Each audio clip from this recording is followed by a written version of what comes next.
WCC അംഗങ്ങൾക്കെതിരെ പുതിയ ആരോപണങ്ങളാണ് ഇപ്പോൾ പുറത്തു വന്നുകൊണ്ടിരിക്കുന്നത്. ഇപ്പോഴിതാ റീമ കല്ലിങ്കലിനെതിരെ ഗായിക സുചിത്ര SS മ്യൂസിക് ചാനൽ നടത്തിയ ഒരു പരിപാടിയിലാണ് സുചിത്ര പുതിയ വെളിപ്പെടുത്തലുമായി എത്തിയിരിക്കുന്നത്. സുചിത്രയുടെ ഇതിനു മുമ്പുള്ള പല വെളിപ്പെടുത്തലുകളും തമിഴ് സിനിമാ ലോകത്തെ ഞെട്ടിച്ചിട്ടുണ്ട്.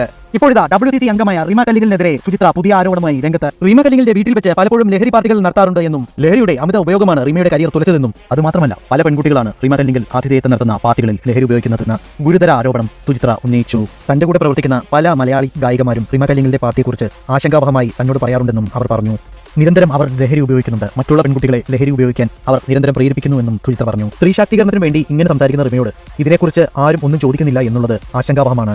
ഇതിനെതിരെ കേസെടുക്കണമെന്നും ഇതിനെക്കുറിച്ച് വ്യാപകമായി അന്വേഷിക്കണമെന്നുമാണ് സോഷ്യൽ മീഡിയയിൽ ഇപ്പോൾ പലരും അഭിപ്രായപ്പെടുന്നത്. മോഹൻലാലിനെതിരെയും സുരേഷ് ഗോപിക്കെതിരെയും നിരന്തരം വാദോരാതെ പ്രസംഗിച്ചുകൊണ്ടിരിക്കുന്ന സോഷ്യൽ മീഡിയ മാധ്യമങ്ങൾ ഇതൊന്നും കാണാറില്ല എന്നും ഇതിനെക്കുറിച്ച് യാതൊരു വിധത്തിലുള്ള ചർച്ചകളും നടത്താറില്ല എന്നും സോഷ്യൽ മീഡിയ പ്ലാറ്റ്ഫോമുകളിൽ പലതരത്തിലുള്ള അഭിപ്രായങ്ങളും പൊങ്ങി വരുന്നുണ്ട്. ടെഫ്റ്റ് എന്നുള്ള ആഷിഖ് കപൂറിന്റെ രാജിയും മലയാള സിനിമയിലെ മട്ടാഞ്ചേരി മാഫിയ വിവാദവും അതോടൊപ്പം